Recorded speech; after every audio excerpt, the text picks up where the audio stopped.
Hi, in this video, we're going to explore some English expressions commonly used in everyday life. Try shadowing me by repeating immediately after I say a word or a few words. You don't have to wait for an entire sentence. Let's practice speaking. Here you go, have a good one, thank you, you too. Here you go, have a good one, thank you, you too. Here you go, have a good one, thank you, you too. It was a pleasure meeting you. The pleasure was mine. It was nice speaking with you. It was a pleasure meeting you. The pleasure was mine. It was nice speaking with you. It was a pleasure meeting you. The pleasure was mine. It was nice speaking with you. Just turn left at the next traffic light, then right in 1 mile. You'll see the park on your right. Here you go, just turn left at the next traffic light, then right in 1 mile. You'll see the park on your right. Here you go, just turn left at the next traffic light, then right in 1 mile. You'll see the park on your right. Here you go straight for 1 mile, then turn left at the next intersection. The grocery store will be on your right. Go straight for 1 mile, then turn left at the next intersection. The grocery store will be on your right. Go straight for 1 mile, then turn left at the next intersection. The grocery store will be on your right. We're planning a trip to Niagara Falls State Park this weekend. We're planning a trip to Niagara Falls State Park this weekend. We're planning a trip to Niagara Falls State Park this weekend. I know you want me to agree with you, but I'm going to dig in my heels on this one because I believe I'm right. I know you want me to agree with you, but I'm going to dig in my heels on this one because I believe I'm right. I know you want me to agree with you, but I'm going to dig in my heels on this one because I believe I'm right. I'm not going to dig in my heels on this one. I'm open to your suggestions. I'm not going to dig in my heels on this one. I'm open to your suggestions. I'm not going to dig in my heels on this one. I'm open to your suggestions. Great. I'm confident we can find a way that works for both of us. Great. I'm confident we can find a way that works for both of us. Great. I'm confident we can find a way that works for both of us. When faced with challenges, I always dig in my heels and find a way to overcome them. When faced with challenges, I always dig in my heels and find a way to overcome them. When faced with challenges, I always dig in my heels and find a way to overcome them. Now, let's explore some English expressions. Have a good one. The expression, have a good one, is very frequently used in the United States. It's generally used as a parting phrase, similar to, have a nice day. The one in this context usually refers to the day, but it can also refer to any event or experience that is currently happening or about to happen. Here are some scenarios where you might use, have a good one, at the end of a transaction. If you're working in customer service, like at a store or restaurant, it's very common to say, have a good one, after helping customers. It is also very common to say, have a good one, to a cashier or staff member when you are checking out of a store or a library. Example, here you go, have a good one, thank you, you too, when you are saying goodbye to a colleague or a coworker at the end of the day. When leaving a social gathering or ending an informal meeting. After spending time with friends or acquaintances at a party or get-together, you could say, have a good one, as you're saying goodbye. If you've had an informal meeting or discussion and are parting ways, you might say, have a good one. On phone calls, you can use this phrase when ending an informal phone call with someone. It is important to be mindful of the context in which you use the phrase, have a good one. It's typically used to wish someone well in a casual or upbeat context, so it wouldn't be appropriate to use it with someone who is grieving or going through a difficult time. Overall, have a good one, is a versatile and commonly used expression in the United States. It is a way to say goodbye to someone in a friendly and positive way. Remember that, have a good one, is quite casual and colloquial, so it may not be appropriate for very formal settings. Note that, have a nice day, is also casual, but perhaps slightly less so than, have a good one. When you want to sound slightly more formal than, have a good one, while still being friendly, it's common to use phrases such as, have a nice day, or simply, goodbye. Parting phrases in formal settings. In formal settings, it's important to use parting phrases that convey respect and professionalism. Here are some examples. 1. Goodbye. This is a standard, universally accepted parting phrase. 2. Have a good day, or, have a great day. These are polite and slightly more personal than just, goodbye. 3. It was nice speaking with you, or, it was a pleasure meeting you. These phrases are often used in business settings after meetings or conversations. 4. Take care, this is warm but still maintains an appropriate level of formality. 5. I look forward to our next meeting. This phrase is especially suitable in business contexts where future interaction is expected. 6. Thank you for your time. This shows appreciation for the person's time, particularly useful in professional interactions. 7. Safe travels. If the person will be traveling, this expresses your wish for their safety on their journey. Remember, the best phrase to use depends on the context of your interaction and the relationship between you and the other party. Here you go. The phrase, here you go, is often used when you are giving something to someone. It's a casual and friendly way to indicate that you're handing over an item or providing something they've requested. Here are some situations where the phrase, here you go, is commonly used. 1. When handing over a physical object, the phrase, here you go, is often used when giving something to someone. It's equivalent to saying, here it is, or, this is for you. 2. When providing information, the phrase, here you go, can also be used in this context as a way to indicate the end of the instructions or information being provided. It's like saying, that's all, or, there you have it. If someone asked for directions and after explaining it to them, as an ending note to confirm that's all they need to know, one might say, just turn left at the next traffic light, then right in 1 mile. You'll see the park on your right. Here you go. Here are some other examples of how the phrase, here you go, can be used in conversation. Here you go, here's your receipt. A cashier giving a customer their receipt. Here you go, have a great day. A barista giving a customer a cup of coffee at a coffee shop. Here you go, you've earned it. A parent giving their child a prize. Here you go, here's the book you wanted. A librarian giving a patron a book. Between, here you go, the book you wanted, and, here you go, here's the book you wanted, which is correct and natural? Both sentences are correct and natural, but they convey slightly different tones. Here you go, the book you wanted, is more direct and concise. It gets straight to the point and emphasizes the object, the book. It simply states that the librarian is giving the patron the book they requested. Here you go, here's the book you wanted, is a bit more friendly and informal. The additional, here's adds a touch of friendliness to the interaction. Both sentences would be understood in context and are grammatically correct, but, here you go, here's the book you wanted, might be perceived as slightly warmer or friendlier due to its conversational tone. In 1 mile, or, at 1 mile. In the sentence, turn left at the next traffic light, then right in 1 mile, are the prepositions in and at interchangeable? In giving directions, the prepositions in and at aren't interchangeable. The prepositions in and at can have different meanings depending on the context, but in the context of giving directions, 1. The preposition in is commonly used to indicate distance to be traveled before the next action or turn should be taken. In the sentence, turn left at the next traffic light, then right in 1 mile.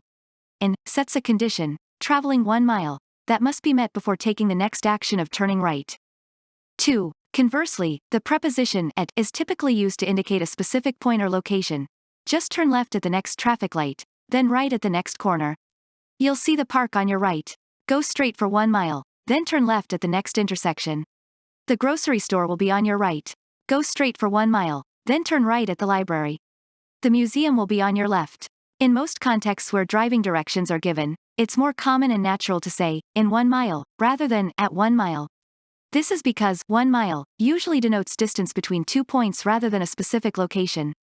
The preposition at typically refers to a specific point or location, which isn't as fitting when discussing distances as in.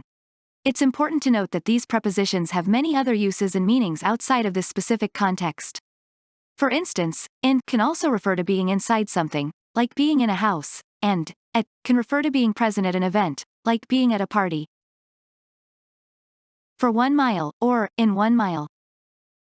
Are for 1 mile and in 1 mile interchangeable in the sentence, go straight for 1 mile, then turn right at the library? The answer is no. In the sentence, go straight for 1 mile, then turn right at the library, the word for indicates duration or distance over which an action should be performed. Although we typically think of duration in terms of time, it can also refer to distance when discussing travel or movement. In this case, going straight for 1 mile means you should continue going straight over a distance of 1 mile before making a right turn at the library. On the other hand, if we were to say, go straight in 1 mile, the preposition in sets a condition of traveling 1 mile that must be met before executing the action of going straight. So, the sentence go straight in 1 mile, then turn right at the library, would imply that after traveling about a mile from your current position, regardless of what directions you took during that distance, you should go straight and then make a right turn when you reach the library. However, this sentence is a bit unusual and could be confusing. It would be clearer to say something like, in 1 mile, go straight past a certain landmark, then turn right at the library. 1 mile or a mile. Which is correct and natural? 1 mile or a mile. Both 1 mile and a mile are correct, natural, and commonly used in English, but there are subtle differences in how they are used. 1 mile is used to specify a specific distance. This phrase is slightly more formal and precise. It is often used in contexts where exact measurements are important, such as in scientific research, official reports, or legal documents. For example, you might say, I ran 1 mile today. 2 A mile is used to indicate a general distance. This phrase is slightly more informal and conversational. It's commonly used in everyday speech or casual writing. For example, you might say, I like to walk a mile or two every day. The difference between 1 mile and a mile is very subtle, and either one would be perfectly acceptable in most situations. However, there are some cases where it is more appropriate to use one form over the other. For example, in a written document such as a legal contract or a technical manual, it is generally preferred to use the more formal 1 mile. This is because it is more specific and less ambiguous. On the other hand, in a spoken conversation or a casual email, it is perfectly acceptable to use the more informal a mile. This is because the context will usually make it clear what the speaker or writer means. In everyday spoken English, especially American English, you're likely to hear both versions. The choice between 1 mile and a mile often depends on the context or personal preference. Here are some examples of how you might use these phrases. More formal. The state park is 1 mile away from here. More informal. It's about a mile to the nearest gas station. Remember that context matters. If you're speaking or writing informally, either option works well. If you're aiming for a more formal tone or need to be precise, opt for 1 mile. The state park in the sentence, the state park is 1 mile away from here, refers to a specific park that is managed by the state government. State parks are often areas of land preserved for their natural beauty, historical significance, or recreational potential. They are typically open to the public for activities like hiking, camping, fishing, swimming, and wildlife viewing. When you say, the state park is 1 mile away from here, it suggests that you and your listener both know which state park you're referring to. This could be because there's only one state park nearby, or because you were already talking about a specific state park earlier in your conversation. If there was more than one state park nearby and it wasn't clear which one you were referring to, you might need to specify further by saying something like, Niagara Falls State Park is 1 mile away from here. Niagara Falls State Park, or the Niagara Falls State Park. Niagara Falls State Park is the proper name of a state park in Niagara County, New York, United States. It's generally more common to omit the when using the full name of a specific place in both formal and informal English because the specific place is already identified by its full name. However, whether or not to use the with the full name of a specific place can depend on the style guide being followed. Some might prefer to include the, while others might advise against it. This also applies to promotional materials and tourist websites. Their usage can depend on their own style guidelines or branding decisions. In everyday speech and writing, it's usually more natural sounding to say, Niagara Falls State Park, rather than the Niagara Falls State Park. For example, we're planning a trip to Niagara Falls State Park this weekend. Dig in one's heels. The phrase, dig in one's heels, means to resist or refuse to change one's position, opinion, or course of action. Metaphorically, digging in one's heels refers to a person who stands their ground firmly and obstinately, refusing to be swayed or persuaded. It implies a strong resolve and determination not to give in or back down from their stance. Overall, the phrase conveys the idea of being steadfast and unwavering in one's position despite pressure or opposition. The exact origin of the idiom, dig in one's heels, is unclear, as is the case with many idiomatic expressions. It might originate from the behavior of a stubborn horse that digs its hooves into the ground, refusing to move forward. The imagery suggests someone firmly planting their heels into the ground as a sign of resistance and refusal to yield. Alternatively, it might have originated in a military context. Soldiers would dig their heels into the ground to hold their position during battle or to resist being pushed back by an opposing force. Over time, this physical act of resistance evolved into a metaphorical expression for stubbornly refusing to change one's position or yield under pressure. In the phrase, dig in one's heels, dig acts as a transitive verb that requires an object, in this case, one's heels. Here, dig, metaphorically implies pushing into something much like driving a shovel into the ground. The phrase comes from the physical act of digging or driving one's heels into the ground to resist being moved or pushed. In this context, it symbolizes a person's resistance or stubbornness. They are metaphorically digging their heels into the ground as a way to stand firm and not be swayed from their position or opinion. In the phrase, dig in one's heels, the word in tells us that the heels are being dug into something, in this case, the ground. When you say someone is digging in their heels, the word in conveys a sense of firmness or steadfastness. It gives the impression of someone literally digging their heels into the ground, refusing to be moved or swayed from their position. This metaphorical use of in helps express an action that is inward, deep, or thorough. Both dig in one's heels and dig one's heels in are correct and can be used interchangeably. They both mean to resist or refuse to change one's position or opinion. The placement of the word in can sometimes vary in phrasal verbs like this, especially in informal English.